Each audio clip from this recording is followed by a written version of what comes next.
Hola, ¿qué tal? ¿Cómo están? Hola, Yacet, hola, Alejandro, hola, Kiara, hola, Camila. Ya, vamos a empezar la última sesión ya del curso. Ya, entonces, a ver, voy a abrir el PPT de esta semana.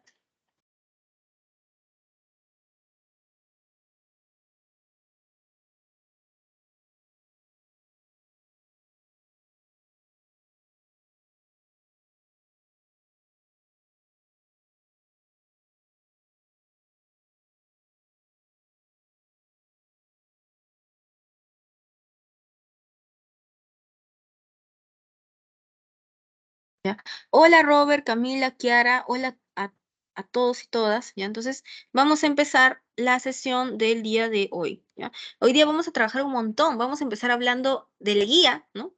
Oncenio de Leguía y vamos a acabar hablando de Toledo, ¿no? Siglo XXI, ¿no? Entonces, la clase va a estar bastante densa, ¿ya?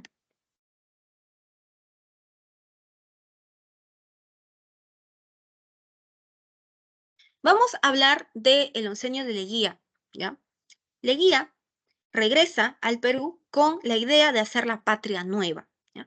Leguía, él estaba identificado con las clases medias, ¿ya? Por eso es que Leguía funda el Partido Leguista, ¿ya? Un sector em, que beneficiara, ¿no? A la clase media, ¿ya? Para que la clase media gobierne. Entonces, esa es la idea de la patria nueva de Leguía, ¿ya? Entonces, Leguía se va a transformar en enemigo acérrimo de la gente del Partido Civil. La gente del Partido Civil, acuérdense que eran todos estos señorones, gamonales, dueños de haciendas, ¿no? Entonces, Leguía entra a gobernar en 1919. Él postula a las elecciones, ¿no?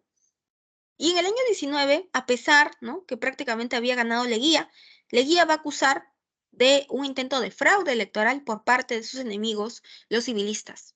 Y bajo ese pretexto es que Leguía da golpe de Estado, ¿ya? Y entra al poder con un golpe de Estado, ¿ya? Entonces, con Leguía llegan todos sus amigos, los norteamericanos. Leguía, durante su exilio en Estados Unidos, va a conocer inversionistas norteamericanos, empresarios, ¿ya? Y los trae acá al Perú para que inviertan en el país, ¿ya? Entonces, con Leguía es que nos hacemos demasiado ya dependientes de los norteamericanos, ¿ya? Y un año después que Leguía entra al poder, cambia la constitución, crea una constitución nueva.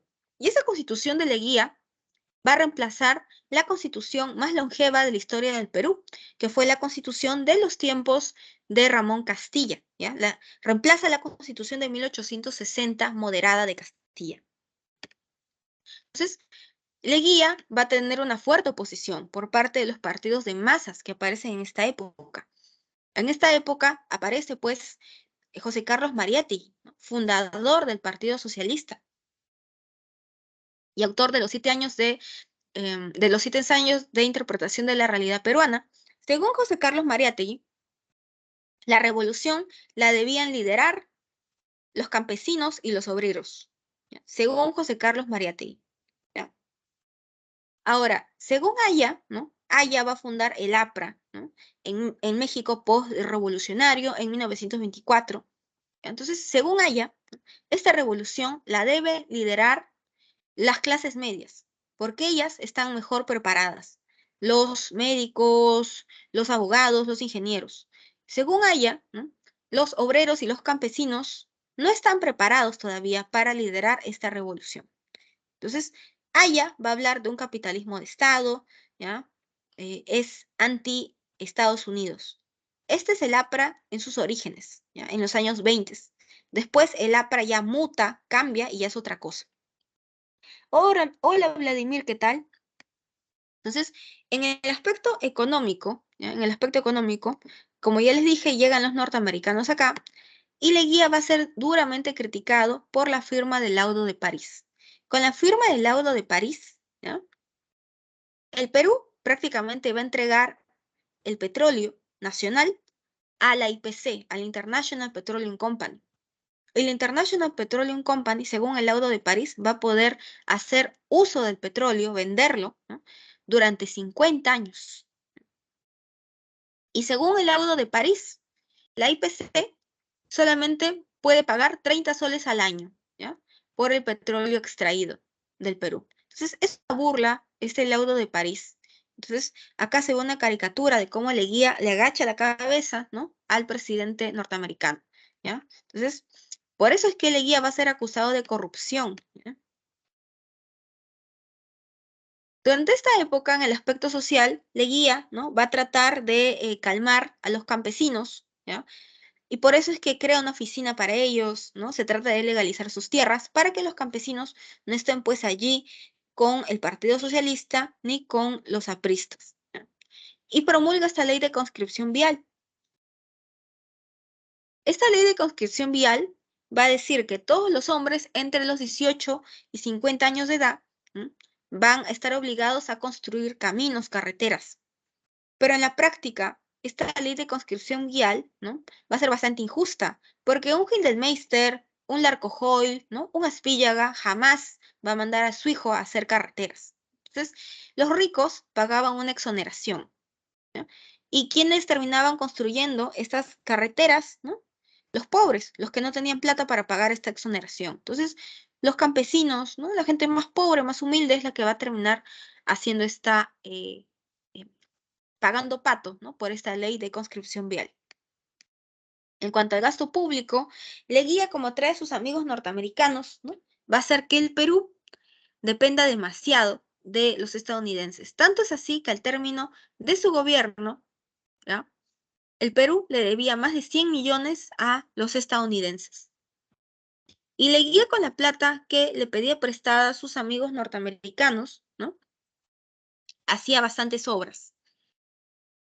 Construyó la famosa avenida Arequipa, ¿no? Bueno, que en sus tiempos fue la avenida Leguía.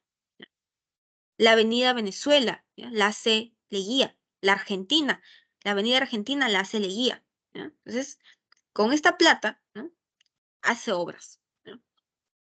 Para algunos su gobierno tiene cierta tendencia populista, ¿ya? Y el gobierno de Leguía coincide con la celebración de los 100 años de la independencia del Perú. Durante esta época, nuestros países extranjeros van a darle un montón de obsequios al Perú por los 100 años de su independencia. Entonces, el Japón nos va a donar la Plaza Manco Cápac, ¿no?, que está en la plaza de armas de ese distrito, ¿no? Em, los extranjeros nos van a donar el Arco Morisco, ¿ya?, etcétera, ¿ya? Entonces, en el aspecto internacional, el gobierno de Leguía, ¿no?, va a ser acusado de corrupción otra vez porque va a firmar 2 tratados con nuestros vecinos que para todo el mundo, ¿no?, son tratados, pues, en donde se regala territorio peruano, ¿ya? En el Tratado de Salomón Lozano, el Perú entrega el trapecio amazónico a Colombia, incluida la zona de Leticia, y esto después va a traer problemas, ¿ya? Y el segundo tratado, ¿no?, es el tratado con Chile, ¿no?, el Tratado Radagamia-Figueroa Larraín, que se le conoce como Tratado de Lima también. Este tratado va a decir que el Perú acuerda lo siguiente con Chile para zanjar el problema de Tacna y Arica, ¿no? Arica se queda por siempre y para siempre con los chilenos y Tacna regresa a suelo peruano, ¿ya? Entonces, una con otra. Entonces, por eso es que Leguía va a ser acusado de corrupción, de entreguista, ¿no?, durante los 2 gobiernos en realidad que él tuvo, ¿no? Acuérdense que él también en la época de la República Aristocrática fue presidente, ¿no? Y en los tiempos de la República Aristocrática también entregó territorio, ¿no?, nacional. Y la caída de Leguía, ¿no?, se produce a raíz del crack del 29, de la crisis económica mundial del 29. En el año 29, los amigos, ¿no?, de Leguía lo abandonan, ¿no?, y retiran la plata invertida en el Perú y se cierran un montón de empresas norteamericanas que acá existían. Entonces, un montón de trabajadores peruanos se quedan sin empleo y la gente empieza a protestar masivamente. Entonces, los amigos de Leguía se van y lo dejan solo a él acá. Entonces, Leguía, políticamente hablando, está muy débil. Y de esto es que se va a aprovechar Luis Miguel Sánchez Cerro, este militar que le va a dar, pues, golpe de estado a Leguía en esta época, ¿ya? Desde Arequipa, ¿no? Luis Miguel Sánchez Cerro le da golpe de Estado, ¿ya? Y mete a Leguía preso en el Sexto, en una prisión, en donde Leguía va a contagiarse de tuberculosis y al poco tiempo va a morir. Y vamos a hablar del tercer militarismo. En esta época vuelven los militares al poder en el siglo XX, ¿ya? Y estos militares tienen ciertas tendencias fascistas. Digamos que la última moda en el mundo es el fascismo, ¿ya? Entonces, está pues Mussolini en Italia, ¿no? Hitler en Alemania, ¿no? Entonces, la última moda es ser fascista. Entonces, por eso es que los saluditos, ¿no? De estos militares son así, ¿no? Copiándose un poco del estilo fascista, ¿no? Entonces, estos militares, como están con la oligarquía, como gobiernan para la oligarquía, ¿no? Gobiernan para los exilistas, ¿no? Van a estar, por supuesto, en contra del ascenso político de los partidos de masas. Por eso es que estos militares, ¿no? Proscriben al APRA y al Partido Comunista del Perú. Lo que pasa es que a la muerte, ¿ya? Ni bien fallece José Carlos Mariátegui, el Partido Socialista va a ser cambiado, ¿ya? De nombre por el Partido Comunista del Perú. Y ese partido, ¿no? Es el que va a existir en esta época, ¿ya? Entonces, estos militares persiguen, ¿ya? A los apristas, ¿ya? A la gente del Partido Comunista del Perú. Entonces, estos militares gobiernan para la oligarquía. Luis Miguel Sánchez Cerro, él entró al poder en 1930, cuando le dio golpe de Estado a Haya, ¿ya? Pero se queda a gobernar unos 6 meses en el Perú, pero su gobierno es ilegal, porque es golpista. Entonces la gente sale a protestar para que Sánchez Cerro se vaya. Y Sánchez Cerro tiene que dimitir, tiene que renunciar y se quita del gobierno. Entonces acá, en el Perú, vamos a tener hasta 4 presidentes en 2 semanas. Hasta que finalmente David Samanes va a ser el presidente de este gobierno transitorio que se va a encargar de convocar a las elecciones del año 31. Y David Samanes, para asegurar que estas elecciones sean transparentes, es que crea el Jurado Nacional de Elecciones. ¿Ah? La idea del Jurado Nacional de Elecciones es que sea un organismo, pues, autónomo del Ejecutivo, que el Ejecutivo no meta mano en las elecciones, ¿ya? Entonces, en las elecciones de 1931 postula Luis Miguel Sánchez Cerro con su recientemente formado partido político, que es la Unión Revolucionaria, y por el otro lado va a postular Haya con el APRA, que acaba de llegar desde el exilio en México para participar de estas elecciones, ¿ya? Entonces, el APRA es un sólido partido, ¿no? O sea, ideológicamente hablando, ¿no? ¿Ya? Entonces, con los apristas, ¿ya? Con los apristas van a estar los exleguistas. Y con Sánchez Cerro, ¿no? Van a estar los ex-civilistas, estos señorones, ¿no? Los oligarcas, ¿no? Los grandes hacendados, están con Luis Miguel Sánchez Cerro. Y en las elecciones va a ganar Luis Miguel Sánchez Cerro. Y Haya no va a reconocer la derrota. Haya va a decir que hubo fraude electoral, que no le contabilizaron unos votos que él tenía en el norte, que en esta época es un sólido bastión aprista. Entonces, Haya, ¿no? Le va a hacer la vida a cuadritos al gobierno de Luis Miguel Sánchez Cerro, ¿ya? Entonces, Haya se va a declarar el presidente moral del Perú desde Trujillo. Entonces, así inicia el gobierno de Sánchez Cerro. En el aspecto económico, Sánchez Cerro va a traer acá la misión Kenmerer, que va a tener como objetivo, ¿no? Salvar del Perú de la terrible crisis económica de la que se encuentra, ¿no? O sea, nosotros, al ser tan dependientes de los norteamericanos, ¿no? Vamos a ser uno de los países que peor va a pasar en el mundo. Entonces, la misión Kenmerer va a establecer lo siguiente, que el Estado, ¿no? Debe intervenir en la economía peruana, ¿no? Teniendo control sobre precios, ¿no? Metiendo subsidios, promulgando una ley de banca, ¿ya? La ley de banca se promulga, ¿ya? De acuerdo a lo recomendado por esta misión Kenmerer. Y se promulga una ley de emergencia.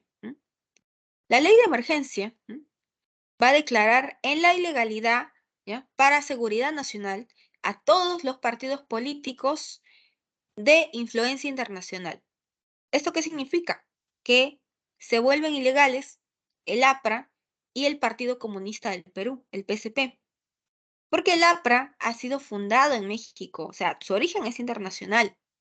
Y el Partido Comunista del Perú, obviamente, ¿no? Tiene mucha cercanía con la URSS, ¿ya? Con el Frente Internacional Comunista, ¿ya? Entonces, se proscribe al APRA y al PSP.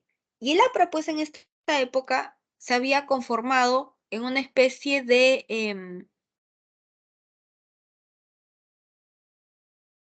oposición, ¿no? Frente al régimen de Sánchez Cerro, ¿ya? Entonces Sánchez Cerro por eso también los proscribe y los empieza a perseguir. Sánchez Cerro va a eliminar la Constitución de Leguía y va a promulgar una nueva constitución, que es la Constitución del 33. Esta Constitución del 33 va a permitir el voto a la mujer en las elecciones municipales, ¿no? Elecciones municipales que no se van a dar, ¿ya? La Constitución del 33 es liberal, ¿ya? Si se dan cuenta, permite el divorcio civil, permite el matrimonio civil, ¿ya? Esa es la Constitución del 33. ¿Ya? Y los apristas se van a levantar en Trujillo. Trujillo es un sólido bastión aprista.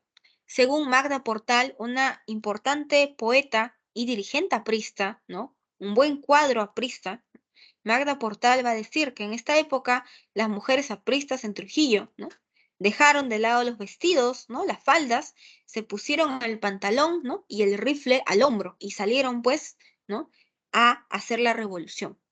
Entonces, los apristas van a atacar comisarías en Trujillo, van a exigir que se libere a Aya de la Torre, que en esta época está preso por órdenes de Sánchez Cerro. ¿Y cómo responde Sánchez Cerro? Sánchez Cerro responde con más violencia y termina enviando al ejército peruano desde Lima a que acabe con este levantamiento aprista en Trujillo. Entonces van a haber miles de apristas detenidos. Incluso se va a fusilar a muchísimos apristas en las ruinas de Chanchán. Y para los apristas, ¿no?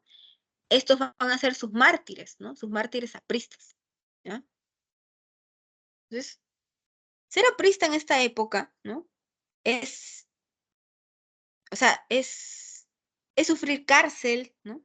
Es vivir en la clandestinidad, es probablemente, ¿no? Sufrir muerte también, ¿no? O sea, ser aprista en esta época implica todo esto, ¿ya?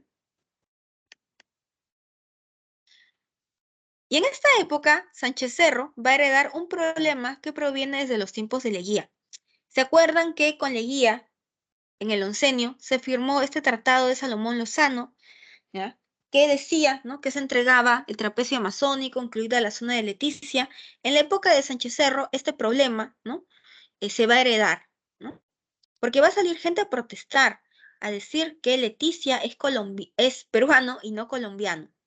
Al inicio Sánchez Cerro va a decir, son mis enemigos, la gente del Partido Comunista, ¿ya? Ellos son los que están detrás de estas manifestaciones. Pero tal era el roche, ¿no? La prensa internacional que venía a filmar y todo, que Sánchez Cerro cambia el discurso y dicen, ¿no? Bueno, vamos pues a recuperar Leticia, porque Leticia, ¿no? Es peruano y no colombiano. Entonces, Sánchez Cerro, cuando estaba tomando revisión de sus tropas, él ya se estaba retirando en un carro sin techo, ¿no? Y en esto se aparece un chibolo de nombre Abelardo Mendoza Leiva, un chibolo aprista de 16, 17 años, saca un arma y ¡pum!, le dispara a Sánchez Cerro, ¿no? Y a Sánchez Cerro, a pesar que lo llevan a la Maison de Santé, llega cadáver. Entonces, por eso es que el gobierno de Sánchez Cerro dura 2 años nada más, porque es asesinado, ¿no? Entonces, no se sabe, ¿no? quién estuvo detrás, ¿no?, de este asesinato. No se sabe si fue algo espontáneo de este chibolo de nombre Abelardo Mendoza Leiva, ¿no? Un chibolo que le daba rabia, ¿no?, la matanza que había hecho, ¿no?, Sánchez Cerro a los apristas en Chanchán, ¿no?, y sacó el arma y le disparó, ¿no? O si tal vez fue algo más organizado, ¿no?, algo que tal vez venía ya de todo el partido aprista, ¿no?, y que tal vez, ¿no?, tendría a Haya como actor intelectual, ¿no? No se sabe, ¿no? Hay gente que le echa la culpa hasta a Óscar R. Benavides, ¿no? Porque dicen, qué casualidad que Óscar R. Benavides toma el poder y ni bien asume, lo primero que hace es declarar amnistía para los apristas, ¿no? Qué raro que salga de la cárcel, ¿no? Ni bien asume Benavides. Entonces, hay mucha controversia, ¿no?, alrededor de esta muerte. Entonces, así entramos, ¿no?, a hablar del segundo gobierno de Óscar R. Benavides. Óscar R. Benavides, acuérdense que ha sido presidente 20 años antes, durante la República Aristocrática. Y esta vez, ¿no?, en su segundo gobierno, va a regresar, ¿no?, para gobernar en reemplazo de Sánchez Cerro. Y va a gobernar para la oligarquía, ¿ya?, para los miembros del ex partido civil, ¿no?, para los gamonales, los latifundistas, ¿no?, para ellos gobierna Benavides. Entonces, Benavides, ¿no?, se supone que tenía que culminar el periodo presidencial de Sánchez Cerro. Si Sánchez Cerro había gobernado 2 años, ¿no?, en teoría, Benavides tenía que gobernar 3 años más, o sea, en teoría, del 33 al 36. Entonces, supuestamente Óscar R. Benavides debería haberse ido este año, en el 36. Y por eso es que en el 36 hay elecciones, ¿ya? Pero ¿qué es lo que pasa? Va a postular un señor que se va a llamar Luis Antonio Guiguren. Y el Jurado Nacional de Elecciones va a acusar, ¿no?, que detrás de este señor están todos los apristas. Entonces, como el APRA es ilegal, hasta la Constitución dice que el APRA es ilegal en esta época, ¿no?, el Jurado Nacional de Elecciones, ¿no?, sugiere anular las elecciones. Y se anulan las elecciones de esta época, ¿ya? Entonces, el Congreso lo que va a hacer es extender el periodo presidencial de Benavides por 3 años más. Y por eso es que Benavides se queda hasta el 39, ¿ya? Ahora, la suerte de Benavides es que su gobierno, ¿no?, va a coincidir con esta época entre guerras, ¿no?, cuando los europeos se están preparando para la Segunda Guerra Mundial. Entonces, el Perú va a vender un montón de productos. Hay un montón de exportaciones de lana, algodón, cobre. Entonces, vamos a ser millonarios. Y con la plata que hay, es que Benavides va a hacer obras, ¿ya? Va a construir ministerios, ¿ya? Va a crear un hospital para los obreros, un seguro para los obreros. Esto lo hace Benavides no de bueno, ¿no? Si no lo hace, obviamente, ¿no? Obviamente lo hace para aplacar los reclamos de los obreros y que los obreros dejen de estar en el Partido Comunista o en el APRA. Durante su gobierno también se va a iniciar la construcción de la Panamericana, norte y sur, ¿ya? Este proyecto de la Panamericana, ¿no?, es en realidad un ambicioso proyecto de Estados Unidos que busca unir toda América a través de una gran carretera, ¿no? Esa es la Panamericana, ¿no?, que atraviese toda América. Esa es la intención de los norteamericanos, ¿ya? Entonces, durante el segundo gobierno de Óscar R. Benavides, estalla la Segunda Guerra Mundial. Es raro, ¿ya? Porque durante el primer gobierno de él, 20 años antes, estalló la Primera Guerra Mundial. Y ahora, en esta época, estalla la Segunda Guerra Mundial. Entonces, raro, ¿no?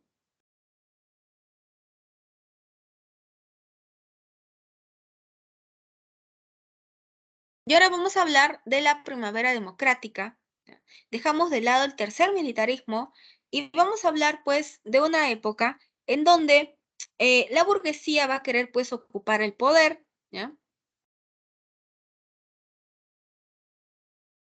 Se va a dar cierta tolerancia hacia el APRA, cierta tolerancia al Partido Comunista del Perú, aunque esta tolerancia es a medias, ¿ya? Es a medias,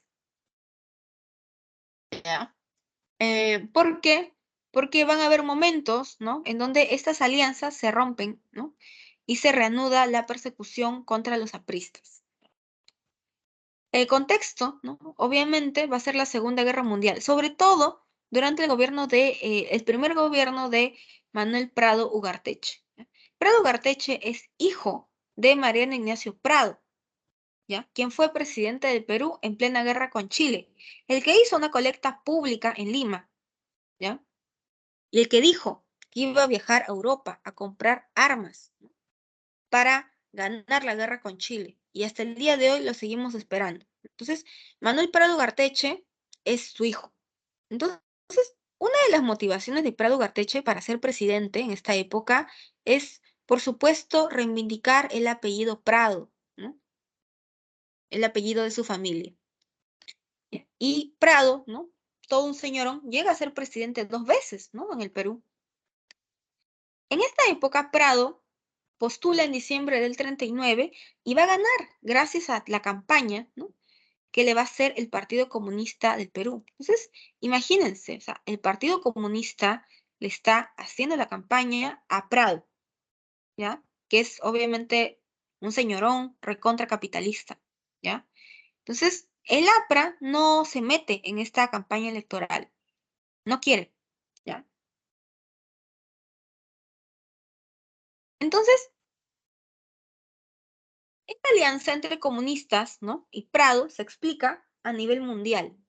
A nivel mundial existe la Segunda Guerra Mundial y en el bando aliado está la URSS en alianza con Estados Unidos, ¿ya? En un mismo bloque. Entonces, esta alianza que ya existe en el mundo, ¿no? Em, permite, ¿no? ¿Ya? Que los comunistas, ¿no? Como están en alianza con los capitalistas, ¿no? Los comunistas pueden hacerle la campaña a Prado, ¿ya? Entonces, la suerte de este primer gobierno de Prado Ugarteche, ¿no? Es que durante todo su gobierno, ¿no? Se va a dar la Segunda Guerra Mundial. Entonces, vamos a tener un boom en nuestras exportaciones. Vamos a vender caucho, cobre, ¿ya? Todo lo que podamos. Entonces, el Perú va a ser millonario, ¿ya? Entonces, Prado, ¿no? El gobierno de Prado va a ser estable económicamente hablando. Se dice que Prado durante su primer gobierno es bastante duro con la oposición, ¿no? En esta época Prado persigue a los apristas, por ejemplo, en este primer gobierno, ¿ya? Y crea la Corpac, ¿ya? Crea también una especie de corporación, ¿no? Para promover, ¿no? La venta de caucho, ¿ya? Y durante el gobierno de Manuel Prado vamos a tener una breve guerra con el Ecuador por las zonas de Tumbes, Jaén y Maynas, ¿ya? Entonces, esta guerra, ¿no? En realidad la vamos a ganar nosotros. Acaba de destacar la figura del general Eloy Ureta, ¿ya? Eloy Ureta, ¿ya? Entonces, ganamos esta guerra. Solo que los estadounidenses se meten, ¿ya? ¿Por qué se meten en nuestro pleito? Porque los estadounidenses acaban de entrar formalmente a la Segunda Guerra Mundial. Y Estados Unidos quiere que toda América Latina muestre su respaldo a favor de los aliados. Pero ¿cuál es la piedra en el zapato de los norteamericanos? Es este pleito, ¿no? Que hay en América Latina entre el Perú con el Ecuador. Por eso es que los norteamericanos, ¿no? Envían misiones diplomáticas, ¿no? Para que de una vez el Perú y el Ecuador firmen la paz, ¿no? Saquen sus diferencias y que el Perú y el Ecuador, ¿no? Se declaren a favor del bando de los aliados. Porque eso es lo que quiere Estados Unidos. Por eso es que se firma, ¿no? El Protocolo de Paz, Amistad y Límites de Río de Janeiro, ¿ya? Que pone fin a este pleito en esta época.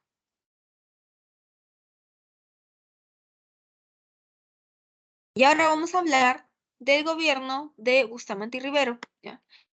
Bustamante y Rivero, ¿ya? Él gana las elecciones del 45 con el Fredena, el Frente Democrático. Y el Fredena va a ser, va a tener como aliado el APRA, ¿ya? El APRA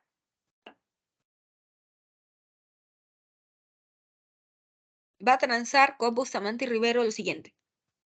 El APRA le da sus votos a Bustamante y Rivero. Bustamante y Rivero gana la presidencia Y a cambio, Bustamante y Rivero tienen que decretar una amnistía para los apristas, para que salgan de la cárcel, ¿ya? Y según Bustamante y Rivero, ¿ya? Tiene que él establecer una especie de cogobierno con los apristas. Entonces, ese es el acuerdo que llegan Bustamante y Rivero con Aya.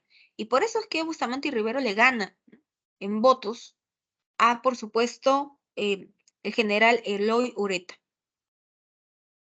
Entonces, Bustamante y Rivero, un día antes de las elecciones, ¿no? Aya de la Torre va a convocar un mitin aprista, en donde Aya prende antorchas negras y dice, ¿no? Que por fin acabaron los tiempos, ¿no? De oscuridad, de persecución, de cárcel y muerte para los apristas, que después de tanto sufrimiento ha llegado el momento en que los apristas gobiernen, ¿ya? Entonces los apristas felices, ¿no? Piensan que ya van a salir de la clandestinidad. ¿Ya? Entonces, al día siguiente votan por Bustamante y Rivero, y Bustamante y Rivero lo primero que hace es cumplir su palabra. Él declara la amnistía para los apristas salen de la cárcel, vuelven, ¿no? a la legalidad, a la esfera pública, política, y va a establecer una especie de cogobierno con los apristas, porque la mayoría de ministros de Bustamante y Rivero son apristas. Incluso, ¿no? En la cartera, ¿no? de Economía se va a tratar de emprender una serie de medidas heterodoxas que obviamente afectarían los intereses de la oligarquía. Por eso es que a la oligarquía no le gusta para nada el APRA en esta época, sobre todo a la gente de la Alianza Nacional, que es liderada por Pedro Beltrán, ¿ya? Entonces, lo que empieza como una luna de miel con los apristas acaba convirtiéndose en un enfrentamiento feroz, en un divorcio terrible, porque los apristas cada vez van a querer más y más, ¿ya?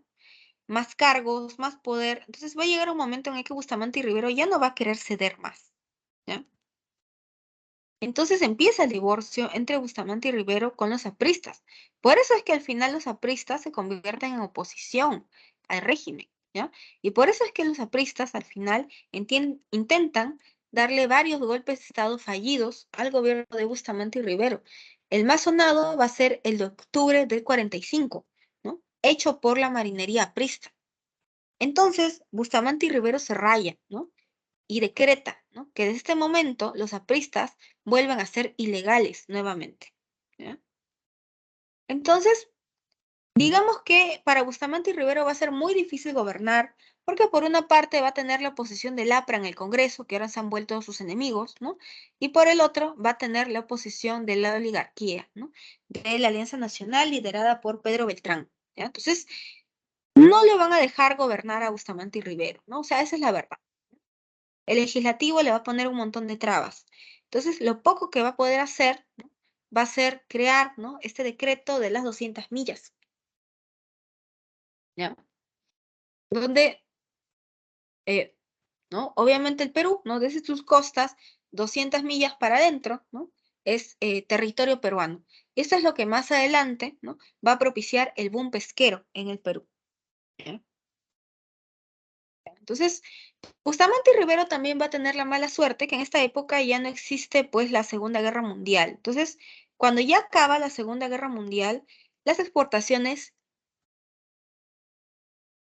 caen, ¿ya? Todo cae, caen las exportaciones. Y cuando caen las exportaciones, ¿no? El Perú vuelve a su triste realidad, ¿no? Entonces, esto no va a ayudar en nada al gobierno, ¿ya? Entonces, al final, Bustamante y Rivero, ¿no? Va a ser traicionado, por así decirlo, por Manuel Apolinario Odría, porque Manuel Apolinario Odría, él ha sido ministro de Bustamante y Rivero, ¿ya? Y Manuel Apolinario Odría es el que le termina dando golpe de Estado. ¿Por qué? Porque detrás de Odría estaba toda la oligarquía, la gente de la Alianza Nacional, ¿no? Que quiere tener el poder, ¿no? A través de Odría. Y así es como se da fin a esta primavera democrática y se da inicio al ochenio de Odría, ¿ya? Entonces, ochenio de Odría. Esta es una época en donde pues Odría entra con golpe de Estado, ¿no? Detrás de él está toda la oligarquía, aunque Odría siempre lo va a negar hasta el cansancio. Frases célebres del gobierno de Odría: hechos, no palabras, ¿ya? Salud, educación y trabajo es otro de sus lemas, ¿no? De Odría, ¿ya? Odría, como todo buen militar, ¿no? y que gobierna para la oligarquía, va a empezar, ¿no? Una férrea persecución contra los apristas, ¿no? Y contra la gente del Partido Comunista.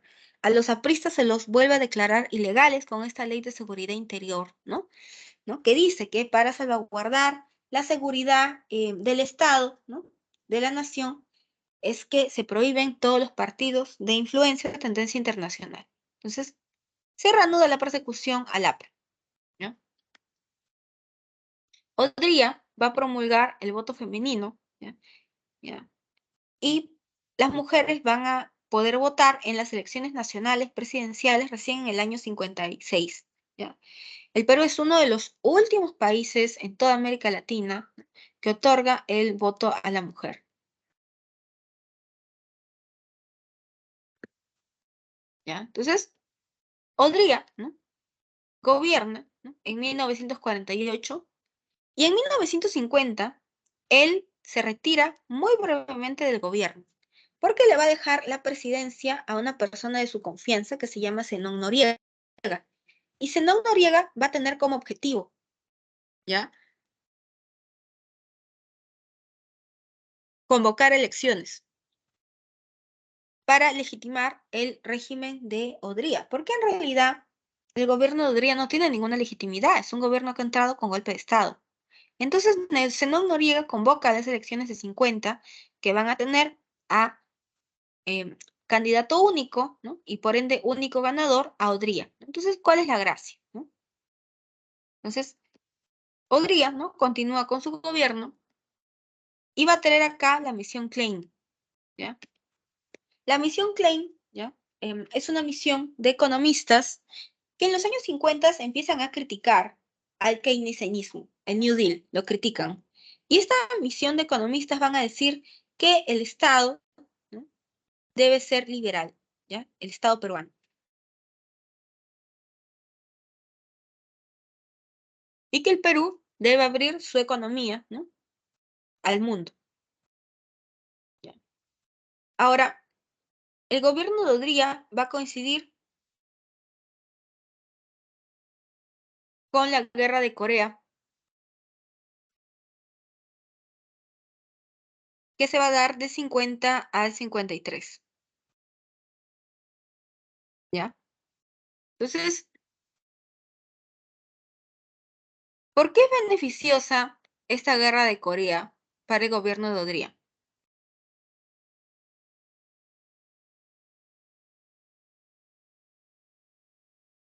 ¿Quién sabe?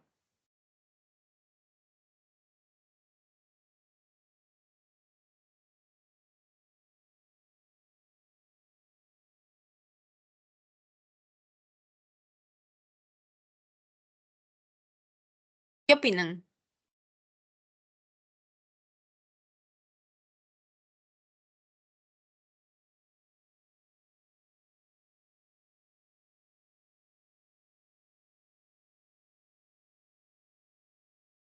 La guerra de Corea favorece muchísimo al Perú porque vamos a vender como cancha, ¿no? Vendemos de todo, algodón, lana, somos millonarios. Entonces, con la plata que hay, muy bien, excelente Vladimir, muy bien, excelente respuesta, ¿no? Muy bien, Vladimir.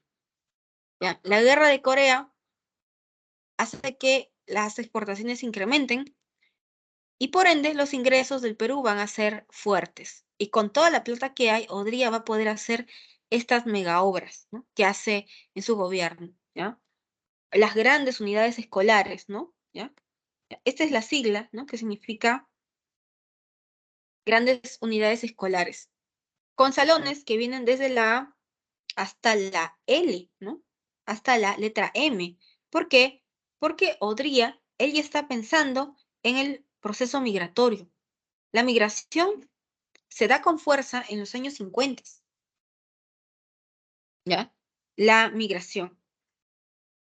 Entonces, este proceso migratorio, ¿no? Odría sabe, ¿no?, que el migrante no llega solo. El migrante llega con su esposa, con su familia, con sus hijos. Y estos hijos van a requerir educación. Si se enferman, se va a necesitar un hospital. Por eso es que Odría, en su época, con la plata que hay, hace mega obras, ¿no? Pensando en albergar, a recibir a todos estos migrantes. Por eso es que son obras gigantes, ¿ya? Si se dan cuenta, ¿ya? ¿Ah? ¿Ya? Entonces, acá pues se crea, ¿no?, el hospital del empleado, ¿no?, el Rebagliati. Porque en esta época las clases medias, ¿no?, los empleados son los que más reclaman, por así decirlo. Entonces, para contentarlos, se crea un hospital para ellos, ¿no?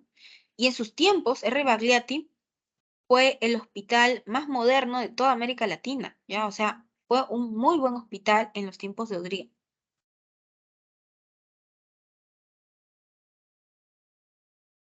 Después, mm, Odría, ¿no?, crea el Estadio Nacional, ¿ya? O sea, un estadio gigante, esperando recibir a todos estos migrantes, ¿ya? El Estadio de San Marcos, o sea, crea obras gigantes. La unidad vecinal, que por ejemplo está frente a San Marcos, ¿ya?, también viene de los tiempos de Odría, ¿ya?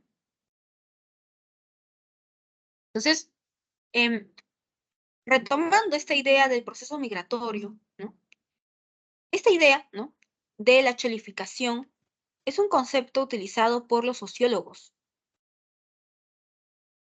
¿ya? Los sociólogos utilizan este concepto de la cholificación para referirse a la adaptación del migrante, ¿no?, al modo de vida del limeño, de la capital. El migrante, según esta idea de la cholificación, ¿no?, según este concepto sociológico, ¿no?, el migrante va a querer, ¿no?, que sus hijos, ¿no?, estudien en una universidad, ¿no?, en un instituto como los limeños, ¿no?, etcétera. Entonces, trata de adaptarse, ¿ya? A este proceso se le llama cholificación. Y obviamente cuando recién llegan los migrantes, ¿no?, ellos se instalan en la periferia de Lima, ¿no?, a las afueras de Lima, porque la cruda realidad es que los limeños no quieren a los migrantes en esta época. Por eso es que los migrantes empiezan a hacer sus casitas, ¿no?, hacia las afueras de Lima, en las periferias, y por eso es que Lima empieza a crecer, ¿no?, de esta manera, ¿no? Hoy en día Lima es gigante, ¿no? O sea, al sur, ¿no?, se limita prácticamente con Villa El Salvador, ¿no? Al norte con Caraballo, ¿no? Lima eh, alberga alrededor de 10 millones de personas, ¿ya? Entonces, en esta época empiezan las invasiones, ¿ya? Que son estos migrantes que quieren tener su casita, ¿no? ¿Ya? Entonces, empieza la migración, ¿ya? Entonces, eh, en esta época, el término que se utiliza, ¿no?, para referirse, ¿no?, a a estas invasiones, ¿no?, es el término barriada, ¿no? O sea, ese es el concepto que se usa en los años 50. Después este concepto va a ir mutando, ¿no? En los 90 se va a hablar de los conos, ¿no? Cono norte, cono sur, ¿no? Hoy en día, ¿no?, ya, año 2023, se habla, ¿no?, de Lima Norte, Lima Sur, Lima Este, ¿ya? Entonces, los conceptos van mutando, van cambiando a lo largo del tiempo.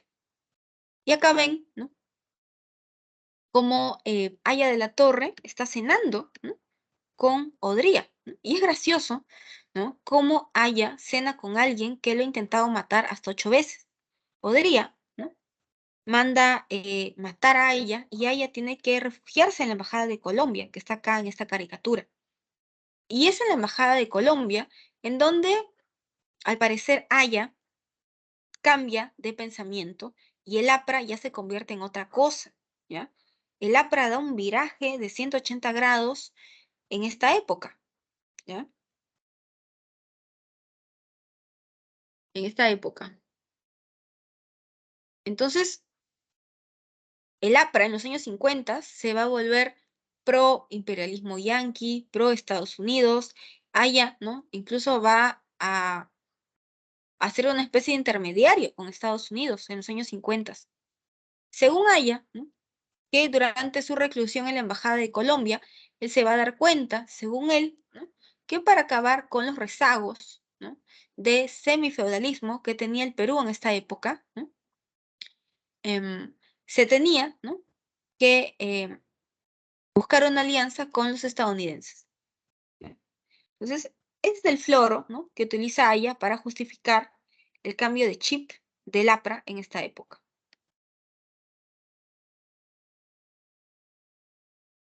¿Ya? Y la esposa de Manuel Odría, María Delgado, va a ser una primera dama bastante activa, ¿ya? Él Ellos van a aplicar un montón de medidas asistencialistas para tratar de lavarse la cara, ¿no? De decir que no estaban con la oligarquía, ¿no? Pero obviamente ellos estaban con la oligarquía, ¿no? Bueno, y ahora vamos a hablar del segundo gobierno de Manuel Prado Ugarteche, ¿no?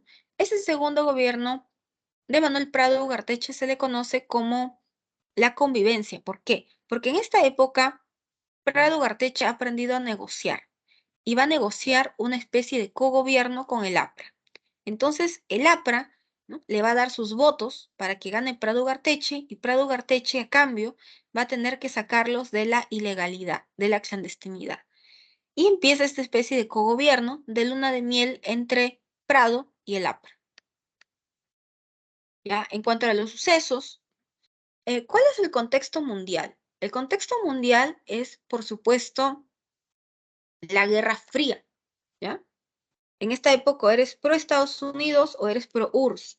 Dentro de este contexto mundial de la Guerra Fría, ¿no?, ya en la clase pasada, ¿no?, estábamos hablando de la Revolución Cubana, ¿ya?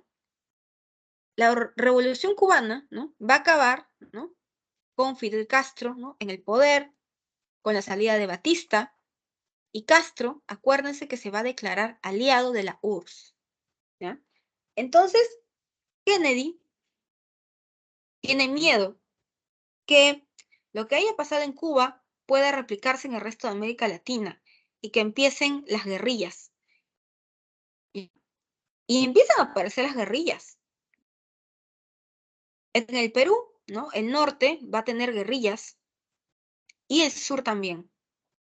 En el sur va a destacar la figura, ¿no?, de acá, ¿no?, de Luis de la Puente Uceda, ¿ya? Entonces,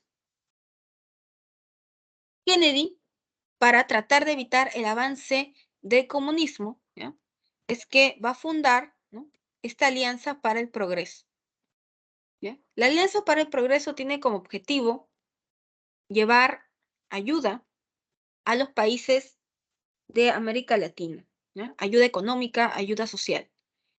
Y el Perú, Prado Ugarteche, que era Pinky Friend de Estados Unidos, ¿no?, en esta época, va, por supuesto, a formar parte de esta Alianza para el Progreso con los norteamericanos, ¿ya? Entonces, los norteamericanos van a traer desayunos gratis para los niños de las escuelas públicas en esta época.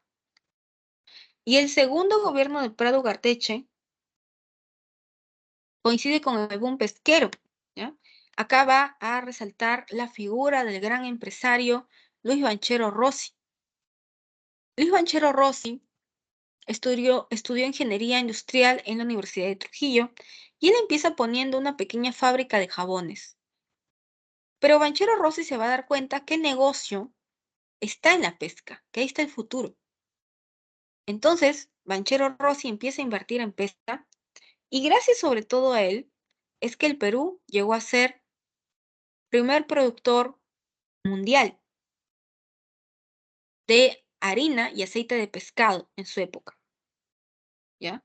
Entonces, al final Banchero Rossi va a ser misteriosamente asesinado en los años, en el año 70, ¿ya? Pero bueno, el boom pesquero va a beneficiar, por supuesto, económicamente al Perú. Y el otro boom que va a aparecer en esta época es el boom azucarero. Gracias, ¿no? Bueno, en realidad, gracias a la desgracia de Cuba, es que el Perú va a ser millonario. Los estadounidenses ya no le van a comprar azúcar a Cuba.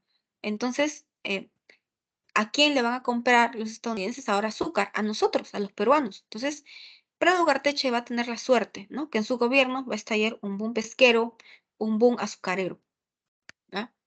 Y durante los tiempos de Prado Ugarteche es que la gente va a empezar ya a reclamar por la tierra, ¿no? La gente va a empezar a exigir una ley de reforma agraria, ¿ya?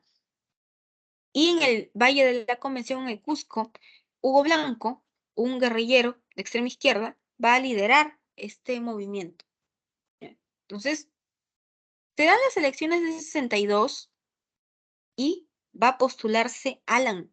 ¿Alan qué hablo? Va a postularse Aya con el APRA. Postula Fernando Belaúnde Terry con Acción Popular y postula Manuel Apolinario Odría con el UNO, Unión Nacional Odrista. Aya queda en primer lugar.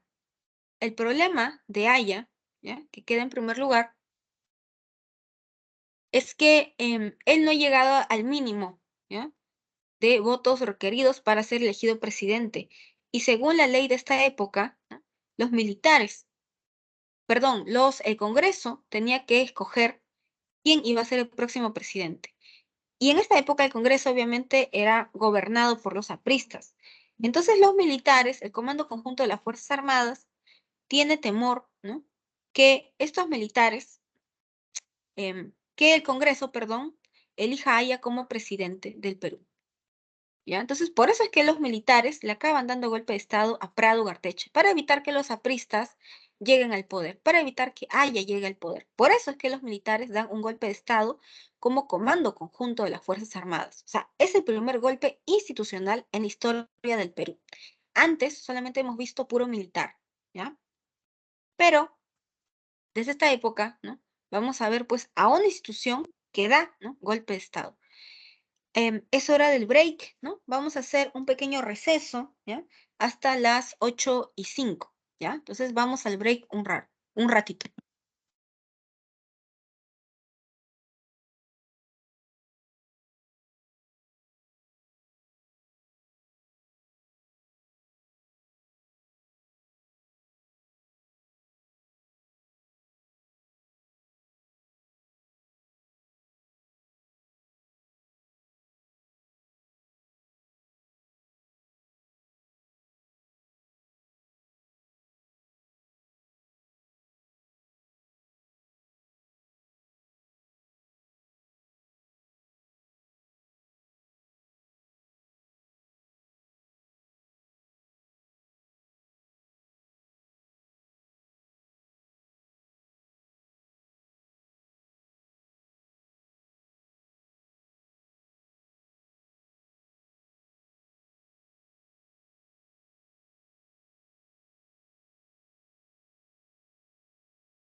Ya, continuamos con la clase, ¿no? Son 8:05.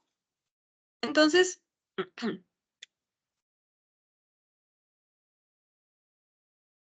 em, los militares, ¿no? Entran para evitar que Haya asuma como presidente. O sea, esa es la realidad, ¿ya? Esa es la realidad. Y durante esta época, los militares van a sentar, ¿no? Una ley de bases para la reforma agraria, ¿ya?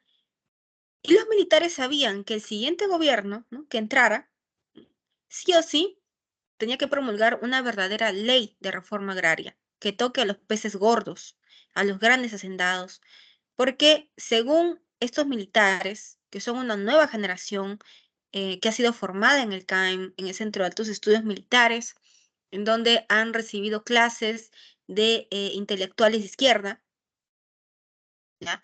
Según la lógica de estos militares, lo que se tenía que hacer sí o sí para evitar el avance de los movimientos de extrema izquierda que estaban asusando a los campesinos, ¿no? Por el tema de la reforma agraria, ¿no? Era que el gobierno, desde el Estado, se promueva esta ley de reforma agraria, ¿ya? Entonces, esa es la idea, ¿ya?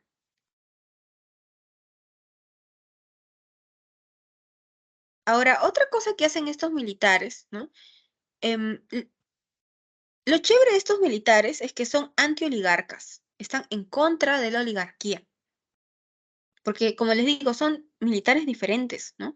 Que están a favor de una reforma agraria, ¿no? Son militares que han tenido otra formación en el CAEM, ¿ya? Entonces, por eso es que ya tienen un proyecto político, ¿no? Nacional del país, ¿no? Estos militares hablan de la planificación, hay que planificar, ¿no? La economía peruana, ¿no?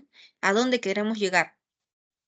Estos militares acaban creando la Casa de la Cultura, que se va a transformar en el Instituto Nacional de Cultura, ¿no?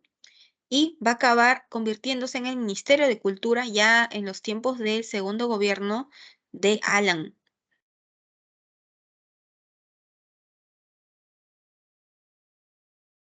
¿ya? Entonces, estos militares convocan, ¿no? A las elecciones y va a ganar Fernando Belaúnde Terry. En segundo lugar va a quedar Haya y en tercer lugar va a quedar Odría. Por supuesto que Aya y Odría se la van a tener jurada a Belaúnde Terry. Por eso es que van a hacer una férrea oposición en el Congreso. ¿Ya? Una férrea oposición en el Congreso. Y no van a dejar gobernar a Belaúnde Terry. O sea, esa es la verdad. Ahora, Belaúnde va a tener el apoyo de mucha gente. El gobierno de Belaúnde empieza con el apoyo de los militares. ¿Ya?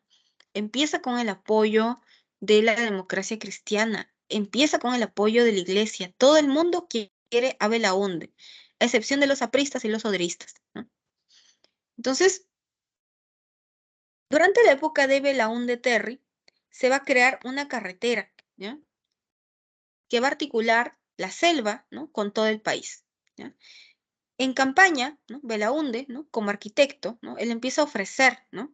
A la gente de la selva, de Loreto, de Ucayali y del Amazonas, ¿no? Que si votan por él, ¿no? Él va a construir la carretera marginal de la selva, porque hasta Belaúnde, ¿no? La selva no tenía carretera, entonces tú para llegar hasta la selva tenías que viajar en una especie de bus durante más de 3 días, ¿ya? Y en el aspecto económico, ¿no? Se va a firmar el acta de Talara, ¿no? Y esta acta de Talara, ¿no? Le va a terminar costando la cabeza, ¿no? A Belaúnde Terry.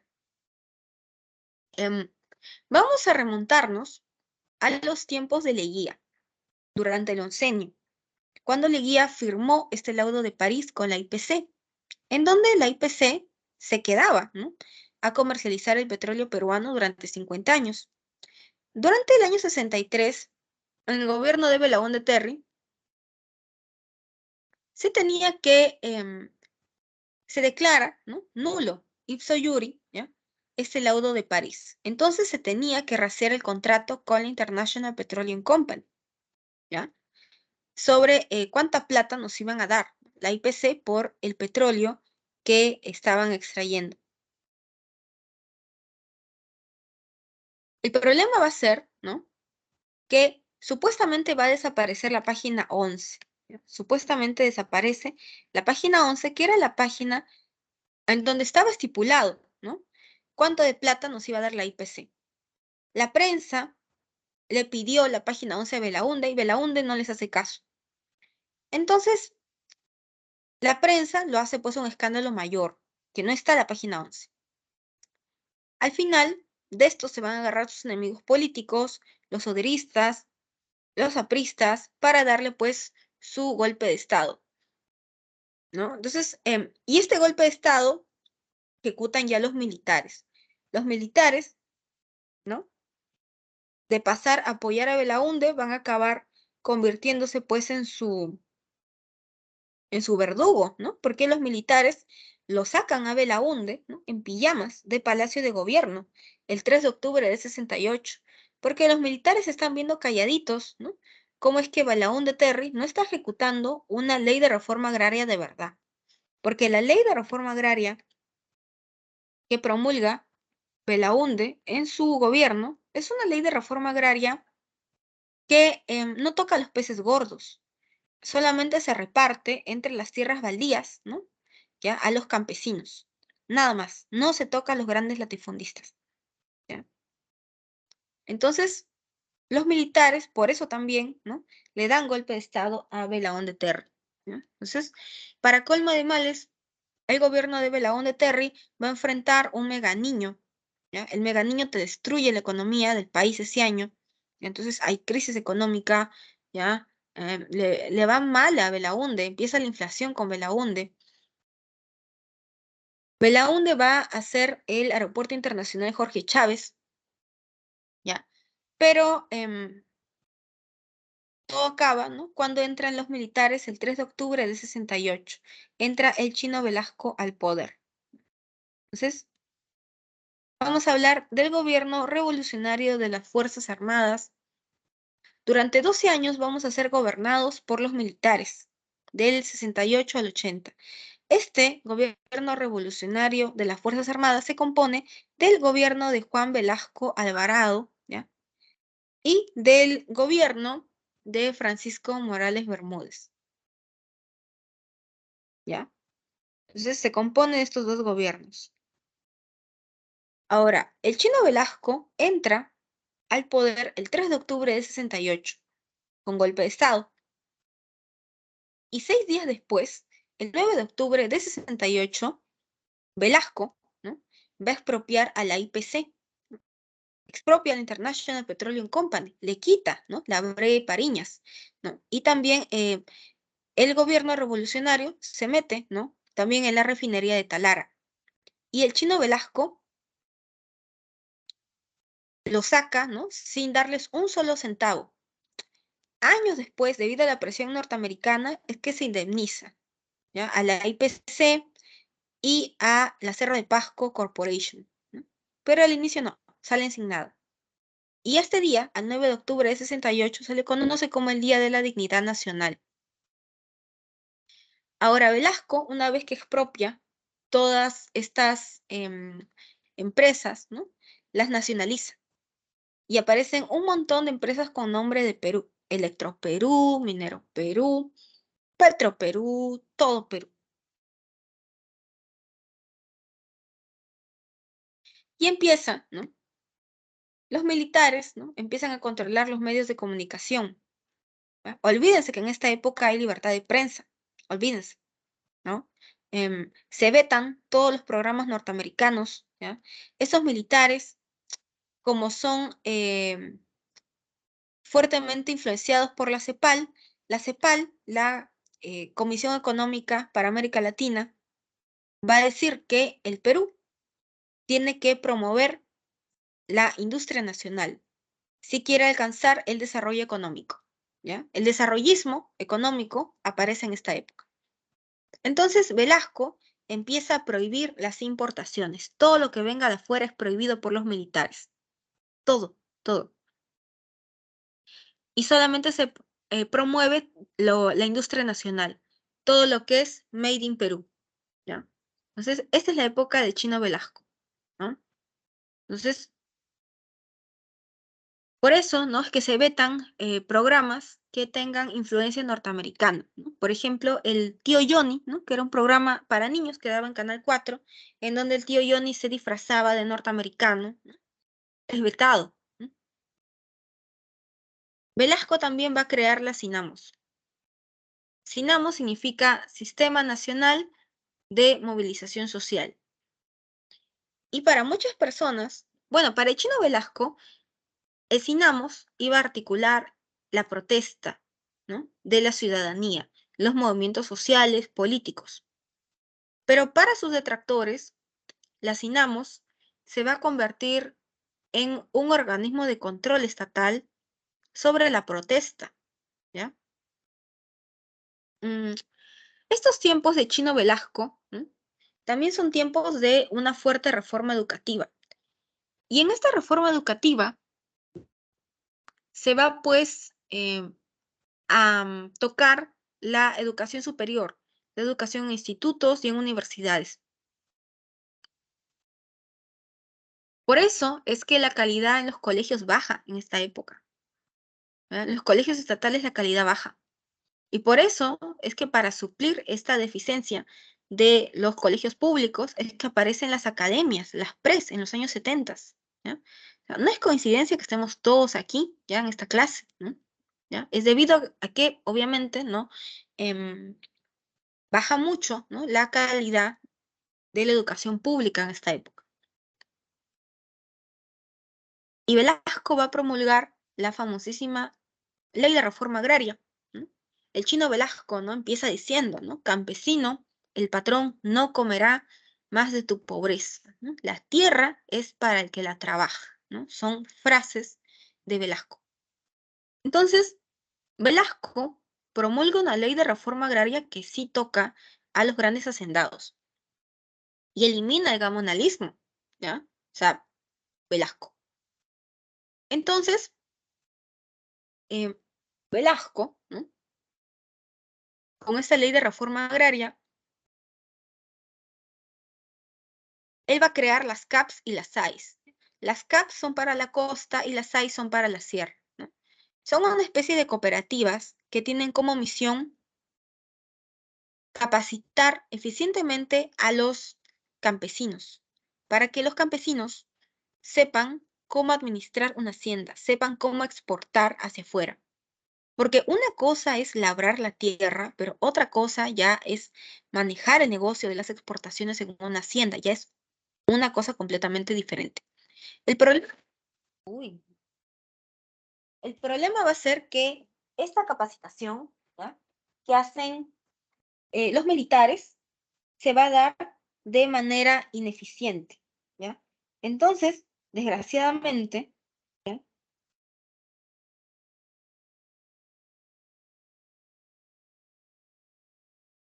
Como se da de manera ineficiente esta capacitación, ¿ya? Es que un montón de haciendas se van a echar a perder, porque los campesinos no van a saber cómo administrar una hacienda. Se echan a perder haciendas como Wando. Te ibas a la hacienda Wando y las máquinas estaban oxidadas, destruidas, todo echado a perder. O sea, olvídense, ¿qué vamos a exportar en esta época, no? Nosotros vamos a pasar de ser exportadores de azúcar a ser importadores de azúcar. O sea, es terrible lo que sucede en esta época.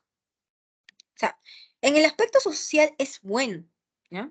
Es buena la reforma agraria porque se elimina el gamonalismo, se le devuelve la dignidad a los campesinos, porque en esta época, hasta el año 68, los hacendados hacían lo que se les daba la gana en sus haciendas y trataban como se les daba la gana a los campesinos. Los obligaban a que los carguen en hombros, ¿no? Y esto está en las revistas de la época, ¿ya? Entonces Velasco elimina, ¿no? Todo esto. En el aspecto social es bueno. En el aspecto económico sí se convierte en un desastre la reforma agraria, ¿no? O sea, si hablamos de números. En el plano internacional va a haber tensiones con Estados Unidos.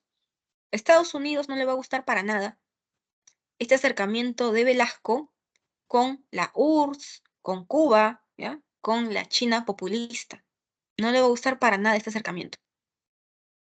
A pesar que Velasco ha declarado que el Perú pertenece al movimiento de la tercera vía, neutral. ¿Ya?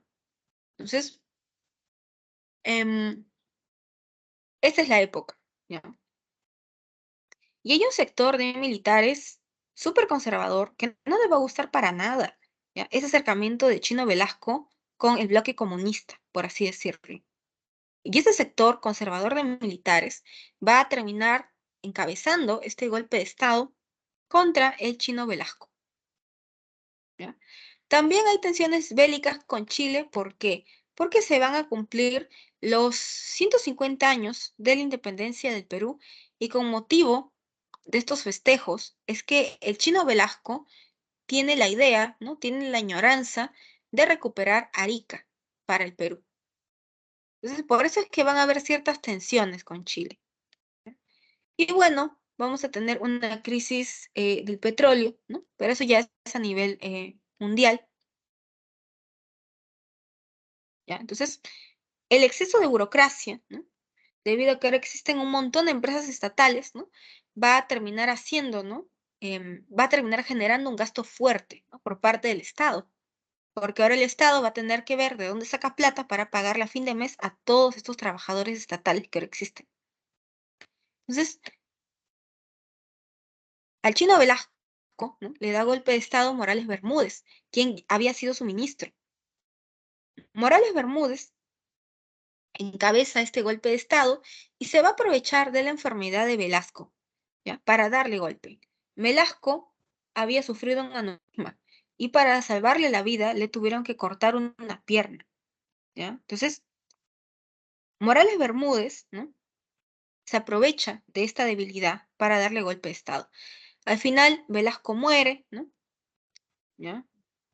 Y Morales Bermúdez empieza a ponerle un stop a todo lo que había iniciado Velasco. ¿Ya? Morales Bermúdez elimina las INAMOS. ¿Ya? Morales Bermúdez trata de abrir la economía peruana al liberalismo. ¿Ya? ¿Ya?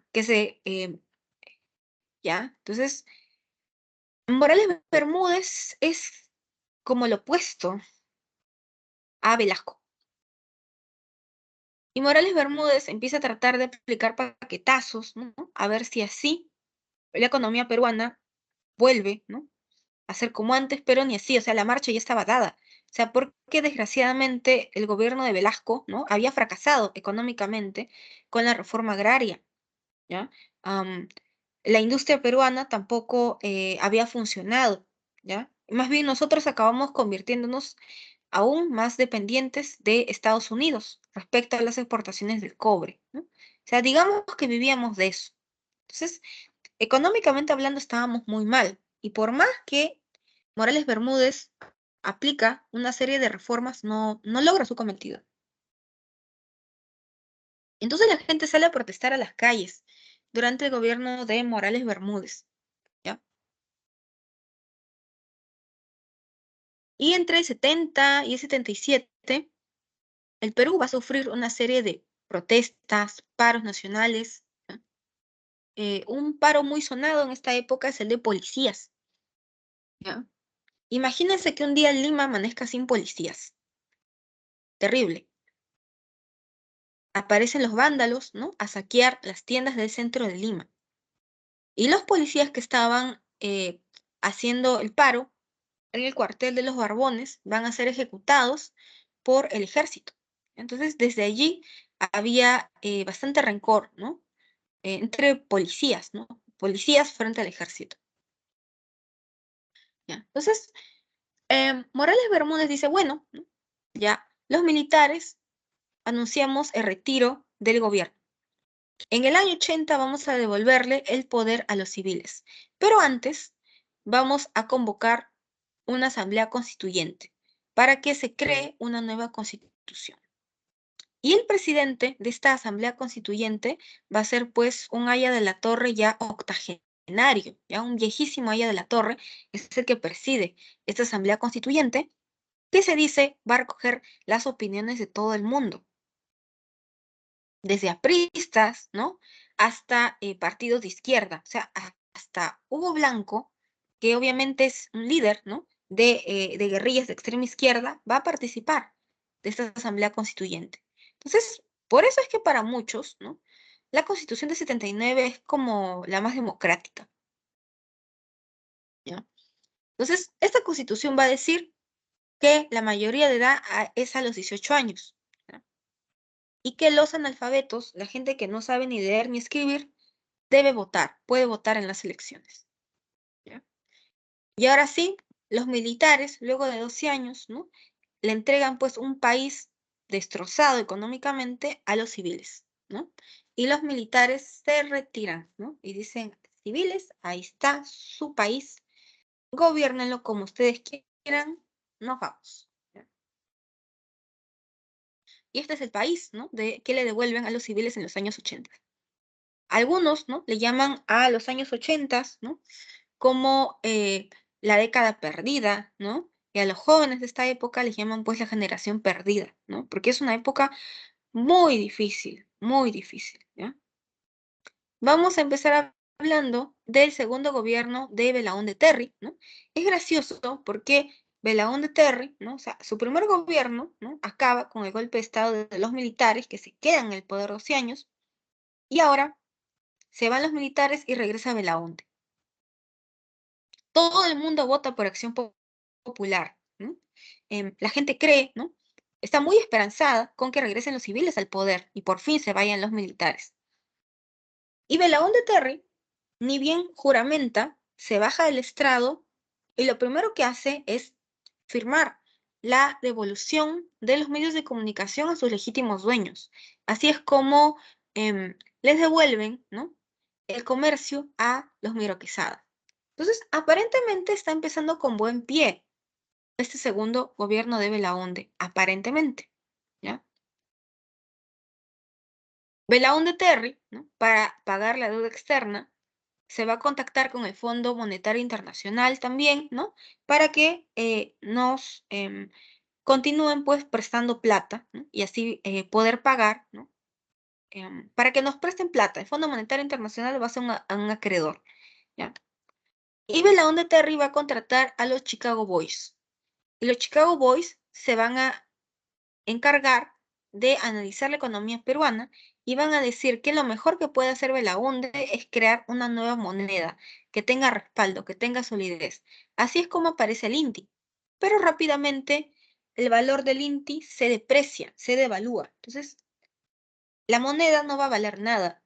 Entre el 80 al 84, la inflación peruana va a ser tan fuerte, ¿no?, que va a ser de 3.584%. O sea, nadamos en inflación en esta época, imagínense, ¿ya? Imagínense un país, ¿no?, con 3.584% de inflación. Ahora, vamos a tener, ¿no?, un pleito con el Ecuador, ¿ya? Se le conoce con el nombre del conflicto del falso Paquilla, ¿ya? Acá, los ecuatorianos se meten a territorio peruano. Y cuando los soldados peruanos los retiran por la fuerza, los ecuatorianos nos denuncian y dicen que el Perú, ¿no?, está atacando Paquilla y que Paquilla es ecuatoriano. Belaúnde Terry envía expertos internacionales para que mida las coordenadas geográficas que limitan el Perú con, con el Ecuador. Y estos expertos internacionales van a decir que sí, que efectivamente el Perú tiene razón, ¿no?, que el Perú está en su territorio y que más bien los ecuatorianos son los que se han metido, ¿no? Entonces, no es Paquilla, es un falso Paquilla. Acá va a intervenir la OEA, van a intervenir los garantes del Protocolo de Paz, Amistad y Límites de Río de Janeiro, ¿no? Entonces, vamos a tener este pleito, ¿no?, con el Ecuador en esta época. Y otro pleito, ¿no?, en donde nos vamos a meter en realidad, ¿no?, va a ser la Guerra de las Malvinas, ¿ya? Esta guerra, que en realidad es problema, ¿no?, de los argentinos con los ingleses, pero el Perú tan solidario, ¿no?, lleva apoyo a la Guerra de las Malvinas, a pesar de la inflación, ¿no?, que no podíamos ni con el pago de nuestra deuda externa. Y en los años 80, ¿no?, inicia, ¿no?, el terrorismo. inician las acciones de Sendero Luminoso y del MRTA. Sendero Luminoso, ¿no? ¿Ya? Que significa por el luminoso sendero de José Carlos Mariátegui, deriva en realidad, ¿no?, de una subdivisión, recontra subdivisión del Partido Socialista del Perú. O sea, es Partido Socialista del Perú, cambia el Partido Comunista del Perú, ¿no? ¿Ya? De ahí muta, ¿no? Y aparece el Partido Comunista, ¿no? Entonces, una de esas mutaciones, ¿no?, va a ser el Partido Comunista del Perú / Sendero Luminoso. Entonces, desde el año 75, Sendero, ¿no?, va a marcar diferencia con la izquierda, ¿no? O sea, la izquierda no simpatiza, ¿no?, más bien lucha contra Sendero Luminoso. En el 75, Abimael Guzmán, ¿no?, ya deja, ¿no?, de ser profesor de filosofía en la Universidad de Huamanga en Ayacucho y se declara en la clandestinidad. En esta época, en los años 70, Abimael Guzmán también viaja a la China de los tiempos de Mao, ¿no?, y él vive, ¿no?, la revolución cultural china. Se queda impactado porque en los colegios chinos enseñaban a fabricar bombas caseras a los niños. Entonces, Mao Zedong va a servir de inspiración a Abimael Guzmán, ¿ya? Y por eso es que Sendero Luminoso es más maoísta. Entonces, Abimael, ¿no?, según su idea, ¿no?, es Abimael Guzmán va a hablar de la lucha armada, ¿no?, que supuestamente la lucha armada, ¿no?, debe ir del campo a la ciudad, copiándose de Mao. Sendero Luminoso se encarga de hacer asesinatos colectivos, ¿ya?, en donde si los campesinos se oponen a él, ¿no?, se masacran a los campesinos, ¿no? Y entonces todo inicia en Ayacucho, ¿ya? En el año 80, ¿no?, se queman ánforas electorales en Chupchis, en Ayacucho, y después se destruye el archivo de la municipalidad de San Martín de Porres. Otra de las cosas que hace Sendero Luminoso en el año 82 es tomar una comisaría en Ayacucho y se van a liberar alrededor de 200 personas que habían sido condenadas por terrorismo, ¿ya? O sea, huyen, esta gente huye, ¿ya? Entonces, Belaúnde va a terminar llevando al ejército en esta época. Aunque se dice, ¿no?, que Belaúnde se demora en llevar al ejército, porque Belaúnde trata de intentar frenar todo al inicio con la Guardia Civil y la Guardia Republicana, ¿no? Pero obviamente después se va a dar cuenta que sí o sí necesita el ejército. Belaúnde se demora, ¿no?, en apoyarse, ¿no?, en el ejército debido al trauma que tiene con estos, ¿no? O sea, el ejército, acuérdense que fue el que le dio golpe de Estado en su primer gobierno. Entonces, por eso es que a Belaúnde se le hace difícil confiar en ellos. Entonces, esa es la época en donde Sendero se vuela, ¿no?, torres de alta tensión, entonces habían apagones, ¿no? Tenías que sacar tus velas, ¿no? ¿Ya? Esta es la época de los coches bombas, ¿no? Ahora, el MRTA, ¿no?, el MRTA es diferente. Movimiento Revolucionario Tupac Amaru inicia sus acciones en el año 84. Es liderada por Víctor Polay Campos, ¿ya?, quien es, pues, Pinky Friend, compañero de carpeta de Alan García. Entonces, Víctor Polay Campos, ¿ya?,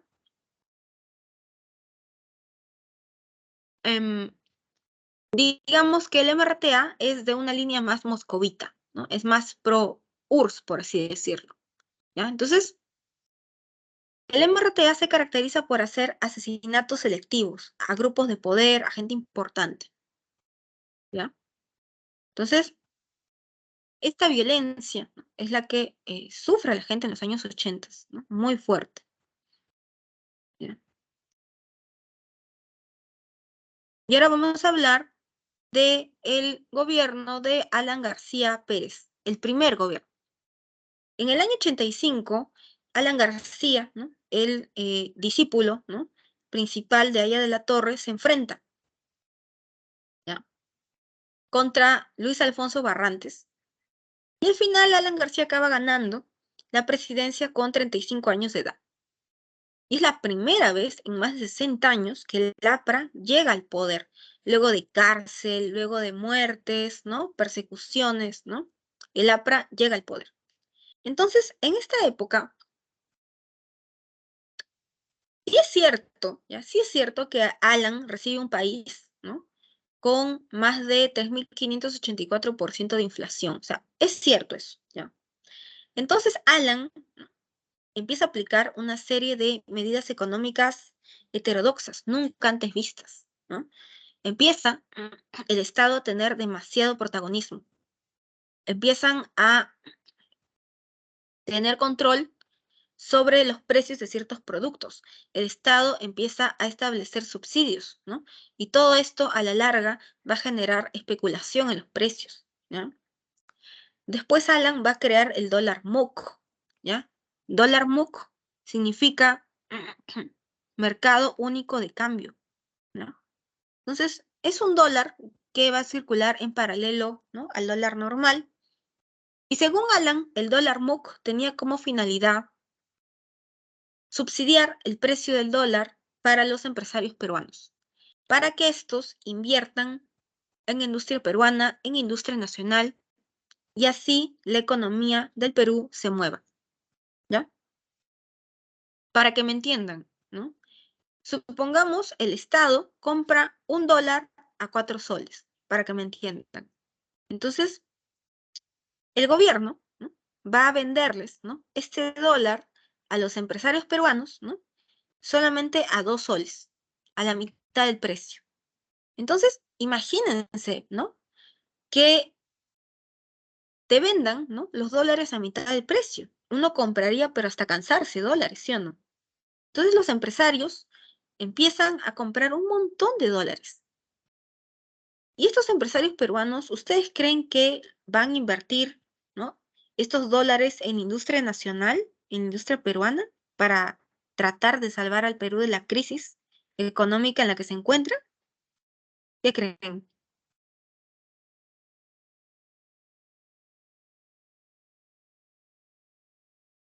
Lo mismo.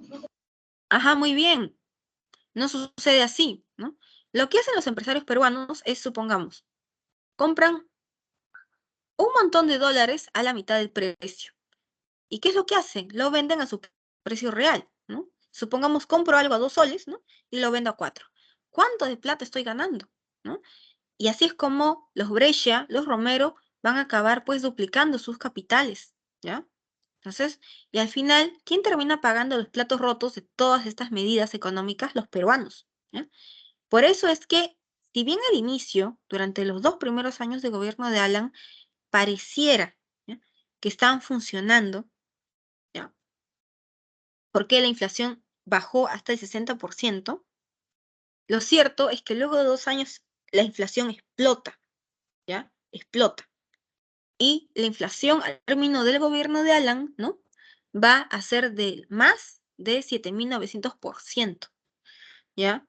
Imagínense, una inflación de más de 7.900%. Entonces, en esta época, 5 millones de intis, ¿no? Sería el equivalente a lo que hoy vendrían a ser 5 soles, ¿no? Un dólar, ¿no? Valía aproximadamente 175, ¿no?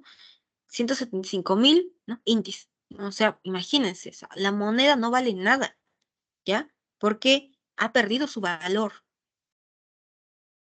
Alan se raya, ya no sabe qué hacer y empieza a emitir la maquinita, ¿ya? La maquinita significa, ¿no? Que el Estado empieza a emitir un montón de billetes, ¿ya? Un montón de billetes a diestra y siniestra, pero estos billetes que se están imprimiendo no tienen ningún respaldo financiero, no hay confianza, ¿no? En esos billetes. Entonces, obviamente, la inflación crece, ¿no? Y el precio de, el INTI baja aún más. Alan se raya, ya no sabe qué hacer y empieza a duplicarle los sueldos a la gente. Entonces, en esta época te duplican el sueldo, uno es millonario, pero esos millones de intis no te alcanzan para nada, ¿ya? Y esa es la época de las largas colas. Hay colas para comprar leche, para comprar pan, ¿no? Solamente, ¿no? Se podía vender un producto por cabeza. ¿Y qué es lo que tenían que hacer las familias peruanas? ¿No? Levantarse bien temprano, madrugar, hacer su cola, ¿no? Y hacían cola toda la familia, ¿no? Papás, hijos, ¿no? Para que a cada uno, ¿no? Se les venda, ¿no? Un tarro de leche, una bolsita de azúcar, una bolsa de arroz, ¿no? Y así estas familias peruanas puedan abastecer de alimentos a sus familias, ¿no? Entonces, esa es la época de las largas colas. Alan se raya aún más y le echa la culpa de todo al capitalismo, ¿no? Yankee, a los norteamericanos. Y Alan dice que en su lucha frontal contra el imperialismo yanqui, ¿no? Es que desde este momento el Perú solamente va a pagar el 10% de sus exportaciones al Fondo Monetario Internacional, ¿ya? Que es prácticamente nuestro principal acreedor. ¿Qué es lo que hace el Fondo Internacional? Declara al Perú, ¿no? Como país ineligible de préstamo. O sea, no le prestes al Perú porque no te va a pagar, ¿ya? Y eso nos termina hundiendo aún más económicamente, ¿ya? Entonces, esta es una época bien difícil, ¿ya? Ser joven en los 80s es bien difícil, ¿no? O sea, tienes el terrorismo, ¿no?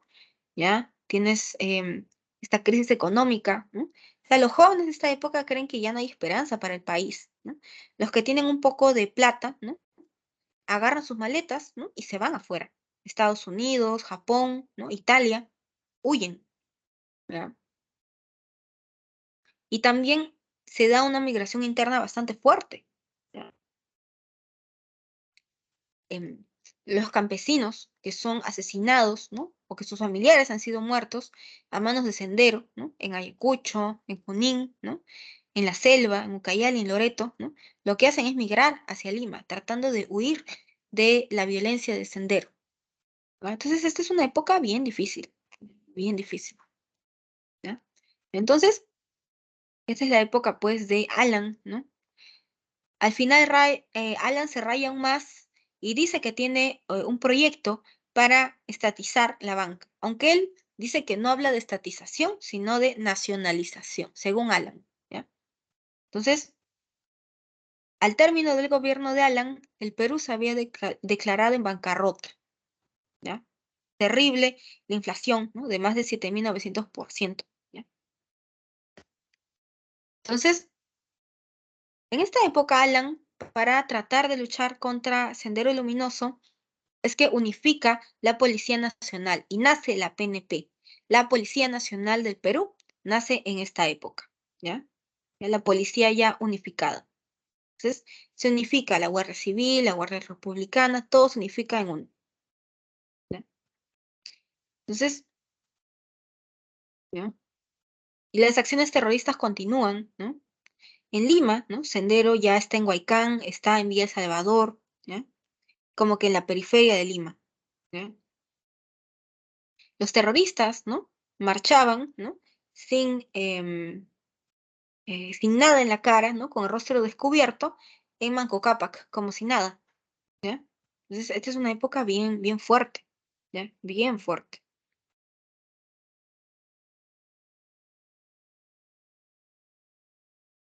Y Alan después va a tener su roche con el caso del Frontón, ¿ya?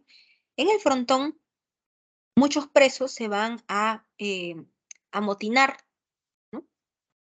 Oponiéndose al traslado, ¿no? De estos a otro penal. Estos presos habían sido condenados por terrorismo. ¿Y qué es lo que hace el gobierno? Termina matando a estos presos. Entonces, después Alan, ¿no? Ya va a enfrentar juicio, ¿no? Por eso, ¿ya? Y misteriosamente, poco tiempo antes que Alan culmine su gobierno, fuga Víctor Polay Campos, que había sido Pinky Friend de él, compañero de carpeta, amigos de toda la vida, ¿no? Fuga Víctor Polay Campos junto a un grupo de merretistas, ¿no? Sospechoso, ¿no? Entonces, ahora vamos a hablar del decenio de Alberto Fujimori, ¿ya? Fujimori en el año 90, ¿no? Gana las elecciones con su partido Cambio 90, ¿ya? Entonces, Fujimori va a tener, obviamente, el respaldo de los militares, el respaldo de evangélicos, ¿ya? Y Fujimori se va a vender como un outsider, como una persona que es nueva en política, ¿ya? Pero Fujimori ya era un político. Él había sido rector de la Universidad Nacional Agraria. Él había sido rector de la Asamblea Nacional de Rectores. O sea, políticamente hablando, él ya tenía experiencia. Incluso tenía un pequeño programa en Canal 7. ¿Ya? Entonces, y el candidato opositor en el año 90, ¿no? Va a ser Mario Vargas Llosa, ¿no? Con el Fredemo, ¿no? Con el Frente Democrático, que va a aglutinar, ¿no? Al movimiento libertario de Vargas Llosa, Acción Popular, ¿no? Y el PPC. Al final, la gente va a terminar votando por el chino, ¿no? ¿Ya? En el debate electoral, ¿no? Le preguntan, ¿no? A Vargas Llosa si va a hacer paquetazos, ¿no? De llegar al poder, y Vargas Llosa dice que sí, ¿no? Que para que los precios adquieran eh, eh, su valor real, ¿no? Se tiene que aplicar paquetazos, ¿ya? Y le preguntan al chino lo mismo, y el chino dice, no, yo no voy a aplicar ningún paquetazo. Entonces la gente dice, vota por el chino, porque el chino no va a aplicar paquetazo, ¿no? ¿Ya? Entonces la gente vota por Fujimori y gana. Entonces, Fujimori, en agosto del 90, lo primero que hace es aplicar los famosos Fujishocks, los famosos paquetazos económicos, ¿ya? Entonces, Fujimori, ¿no? Empieza a eliminar todo lo que había creado Alan, los subsidios económicos, el control de precios, el dólar MOOC, elimina todo lo de Alan, ¿ya? Y Fujimori empieza a traer la inversión extranjera, empieza a privatizar todo en esta época.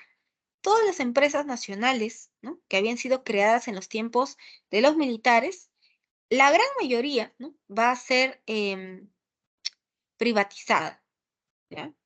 Y obviamente va a haber una ola de despidos masivos, porque todos estos burócratas estatales, ¿no? Se van a quedar sin trabajo, porque ahora la empresa, ¿no? nacional en la que trabajaban le pertenece a una compañía extranjera. Entonces, con Fujimori también empieza la inestabilidad laboral, ¿no? Por eso ahora pues lo que abundan son los contratos, ¿no? De 3, 6 meses nada más. Con Fujimori también empiezan a aparecer los service, ¿no? Los service te conseguían trabajo, pero a cambio tú les tenías que dar una parte, ¿no? De tu sueldo, ¿ya? Y lo otro que hace Fujimori es contactarse con el Fondo Internacional, ¿no? ¿Ya? Y decirle, ¿no? Que el Perú quiere pagar, ¿no? Su deuda, ¿no? Y así es como el Fondo Monetario Internacional dice que el Perú es legible de préstamos. Entonces, con Fujimori llega el neoliberalismo económico al Perú, ¿ya? Con Fujimori, ¿no? La inflación baja en un año. O sea, gracias a los Fujishocks, a los paquetazos, la inflación de más de 7.900% baja en un año a 139.2%. O sea, disminuye bastante. Entonces, con Fujimori empieza la estabilidad económica. Fujimori crea el nuevo sol, ¿ya? Con la idea, ¿no? que esta moneda reemplace al devaluadísimo INTI. Y el nuevo sol es una moneda pues que hasta ahorita tenemos, ¿no? De un sólido respaldo financiero, ¿ya?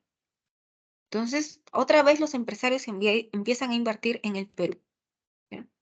Entonces, el 5 de abril del 92, ¿no? Fujimori se raya y sale en la televisión, ¿no? Y dice, ¿no? Que de este momento, ¿no? Va a cerrar el Congreso, ¿no? Vamos a disolver el Congreso, ¿no? Disolver, ¿no? Dice así el chino. Entonces la gente dice, bravo, chinito, por fin cerraste ese Congreso. No sirve Pero en realidad lo que ha hecho Fujimori es grave, ¿no? Es ilegal, ¿no? Es anticonstitucional, ¿no? Y Fujimori empieza a meter mano en el Poder Judicial, en el Tribunal de Garantías Constitucionales, en el Tribunal de la Magistratura, ¿no? Entonces, acá ya empieza pues la etapa oscura, ¿no? Del Fujimorismo. Se crea el Grupo Colina, ¿no? Que es un comando paramilitar que va a tener como objetivo, ¿no? Según el Grupo Colina, ¿no? Combatir terror contra terror, ¿no? Y con este pretexto, ¿no?, es que se va a cometer la masacre de Barrios Altos, en donde en una pollada, ¿no?, el grupo Colina entra a disparar, así, a matar, ¿no?, y acaban asesinando a un niño de 8 años, ¿no? Entonces, por esto después Fujimori va a tener el juicio. Aunque Fujimori siempre va a decir, ¿no?, que él no sabía nada, ¿no?, que todo prácticamente, ¿no?, lo hacía Montesinos, no él, ¿no? Esta es la época en donde aparece el SIN, ¿no?, el Sistema de Inteligencia Nacional, ¿no?, que también en la práctica va a ser liderado por Montesinos, ¿no?, mano derecha, ¿no?, brazo derecho de Fujimori. Entonces Fujimori, una vez que cierra el Congreso, debido a la presión norteamericana, bueno, la presión internacional, es que Fujimori termina convocando un Congreso Constituyente con miras a redactar una nueva constitución, ¿ya? Y así es como nace la Constitución del 93, constitución que hasta el día de hoy tenemos. La Constitución del 93, ¿qué dice? ¿No? Que el presidente, ¿no?, puede ser reelegido una vez. ¿Ya? La Constitución del 93 dice, ¿no?, que el legislativo debe ser unicameral, o sea, debe existir solo una cámara, ¿ya? Después, la Constitución del 93 permite el referéndum para cambiar parcial o totalmente la Constitución, ¿ya? Entonces, todo esto dice la Constitución del 93. Y el año 92 es clave porque en el año 92 se captura, ¿no?, a Abimael Guzmán, el GEIN, ¿ya? El GEIN, que es una subdivisión de la DINCOTE, de la Dirección Nacional contra el Terrorismo, ¿no?, captura a Fujimori luego de un paciente seguimiento de más de 2 años, ¿ya? Acá lo encuentran por la basura, porque los miembros del GEIN se disfrazaban de basureros, ¿no?, para examinar la basura que botaba esa casa, y se dan con la sorpresa, ¿no?, que botaban un montón de medicamentos, ¿no?, que usaba Ismael Guzmán. Entonces, el GEIN, ¿no?, captura en septiembre, ¿no?, del 92 a Ismael Guzmán, ¿no?, alias el Cachetón, ¿no?, y es considerado como la captura del siglo. Entonces, Fujimori no sabía ni que existía el GEIN. Fujimori estaba pescando con Kenji en Iquitos, ¿ya?, cuando se entera que acaban de capturar a Abimael Guzmán. Y Fujimori trata de impedir que el GEIN dé declaraciones a la prensa, pero el GEIN ya había hablado, ¿no?, con la BBC, ¿no?, con la prensa internacional. Y lo que hace Fujimori, ¿no?, es disolver el GEIN, ¿ya? Disuelve el GEIN y a los miembros de este operativo, ¿no?, son trasladados a otros puestos, ¿ya? Eso es lo que hace Fujimori. Entonces, en el año 92 se captura a Abimael Guzmán, ¿no?, pero no, esto lo hace pues el GEIN, ¿no?, que es una subdivisión de la DINCOTE, ¿ya? Y después, este año, se captura a Víctor Polay Campos, que había fugado de prisión, ¿ya? ¿Ya? Se captura al líder del MRTA. Por eso, digamos que desde el 92 en adelante, las acciones terroristas empiezan a bajar, a disminuir, ¿ya? Gracias por el aviso, señorita tutora. Entonces, en esta época, ¿ya?, en esta época se va a dar el conflicto de CENEPA, al término del primer gobierno de Fujimori. Entre enero y febrero del 95 se da esta guerra, ¿no?, de CENEPA en la cordillera del Cóndor, por la zona de Tihuinza, de Base del Sur, ¿ya? Y al final esto acaba con la paz de Itaramati, ¿ya? Fujimori postula en el año 95 por la reelección y compite contra Javier Pérez de Cuéllar, un reconocidísimo diplomático, y Fujimori le gana a Javier Pérez de Cuéllar. Y así es como entra, ¿no?, su segundo gobierno. En esta época se va a dar la toma de la Embajada de Japón, en donde alrededor, ¿no?, de 14 marretistas van a tomar 72 rehenes en la Embajada de Japón durante varios meses. Los emerretistas van a exigir que se libere, ¿ya?, a Víctor Polay Campos de prisión, a su líder. Entonces, al final, se trae, ¿no?, se prepara el Comando Especial Chavín de Huántar, ¿ya?, para que acabe, ¿no?, con estos emerretistas, y todos los emerretistas son abatidos, ¿ya? Y desgraciadamente, de los rehenes, ¿no?, uno va a morir, ¿no? Y de los efectivos, 2. Entonces, durante esta época, ¿no? Durante su segundo gobierno, se va a dar la matanza en la Cantuta. Entonces, em, lo que pasa, ¿no? Es que algún tiempo atrás se había dado el atentado en Tarata, en Miraflores, ¿no? Y en este atentado en Tarata, ¿no? Un coche bomba estalla en Miraflores y va a morir gente, van a haber heridos, ¿no? Entonces, supuestamente el floro del grupo Colina, ¿no? Es que estos estudiantes de la Cantuta y este profesor de la Cantuta habían sido las cabecillas de este atentado en Tarata, ¿no? Pero, o sea, el grupo Colina entra a matar, ¿no? O sea, los llevan, ¿no? Y los asesinan por allí, ¿no? Entonces, eh, esta gente no pasa por juicio, ¿no? No se le hace el debido proceso, o sea, se los mata, ¿no? Así por así. Entonces, por todo esto que después Fujimori va a tener, pues, sus buenos juicios, ¿ya? Entonces, aunque Fujimori no siempre va a decir que él no sabía nada, ¿no? Siempre dice, soy inocente, ¿no? Eso es lo que dicen todos sus juicios. Y en esta época el Congreso va a promulgar una ley de interpretación auténtica. El Congreso es de mayoría fujimorista. Y según esta ley de interpretación auténtica, ¿no? Fujimori en realidad, ¿no? De acuerdo a la nueva constitución, está gobernando recién del 95 al 90. Entonces no habría ningún problema en que él se lance a la presidencia en el año 2000, porque si ganase, recién sería su segundo gobierno. Entonces, los jueces, ¿no? Que se oponen a esta ley de interpretación auténtica, ¿no? Son depuestos de sus cargos. Esta es la época en donde se compran a los medios de comunicación, ¿ya? A los dueños de los canales, ¿no? A muchas figuras del espectáculo. Esa es la época en donde aparecen, pues, y los talk shows, ¿no? Em, ¿Ya? Aparece la Maritere, ¿no? La Maritere, aparece, pues, Laura Bozzo, aparece la Mónica Delta, ¿no? No, perdón, Mónica Ceballos, ¿ya? Aparece con sus talk shows en los años 90. Entonces, la Magali, ¿no? Toda esta época, ¿no? Es así, ¿no? Aparecen las vedettes, ¿no? Y aparece la prensa chicha, la prensa amarilla, ¿no? Que distraían a la gente, creaban psicosociales, las vírgenes que lloran, ¿no? Em, etcétera, ¿no? Para distraer a la gente, ¿ya? ¿Ya? Al final, en el año 2000, Fujimori gana de manera muy extraña, ¿no? Estas elecciones, ¿ya? A las 4 de la tarde, ¿no? Los resultados daban por ganador a Toledo con su partido Perú Posible. Pasan las horas, ¿no? Y Fujimori vuelve a ganar, ¿ya? Con un margen de error bastante amplio. Entonces, Toledo va a acusar de fraude a Fujimori y se da la marcha de los cuatro suyos, que en esta época va a ser liderada, ¿no? Por estudiantes, ¿no? Y buena parte de la ciudadanía. Y al final, Poppy Olivera, ¿no? Fernando Olivera saca el primer Vladi video a la luz, en donde se ve claramente, ¿no? Cómo Montesinos, ¿no? Le daba fajos de dinero a Cuori, ¿ya?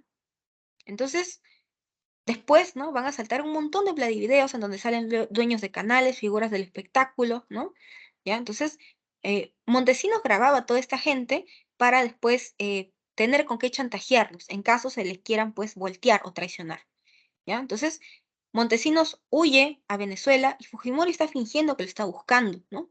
Y él siempre va a decir que no sabía nada. Entonces Fujimori dice que tiene una conferencia en Brunei y viaja a Brunei y de Brunei se da un salto al Japón y desde el Japón renuncia por fax, pero el Congreso no le acepta la renuncia y más bien lo vaca por incapacidad moral. Entonces, así acaba el gobierno de Fujimori y empieza el gobierno de tránsito de Paniagua, ¿no?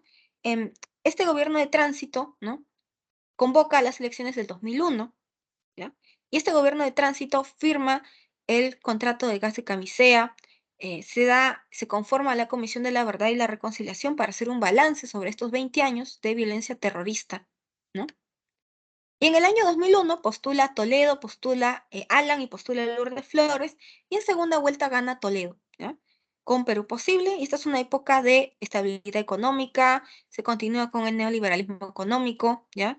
Esta es la época de los tratados de libre comercio, los TLCs. Esta es una época en donde aparecen, pues, el programa Huascarán, ¿no? Que llevaba computadoras a los niños pobres. Mi vivienda, que es para que las clases medias adquieran un pequeño departamento. Y techo propio, ¿no? Era para las clases bajas, ¿no? Para que el Estado, ¿no? te pueda hacer un pequeño módulo, ¿ya? Entonces, y se dan los resultados finales de la CBR, ¿no? Que van a decir, ¿no? Que el 46% de estos asesinatos los va a perpetuar Sendero y el 30% los agentes del Estado. Entonces, vemos una línea de resumen de lo que hemos trabajado el día de hoy, ¿no? Desde la guía, ¿no? Hasta el siglo XXI, hasta el gobierno de Toledo, ¿ya? Entonces, ahora sí, les dejo por acá las claves, ¿no? Y con esto ya estamos pues cerrando el ciclo, ¿ya? Entonces,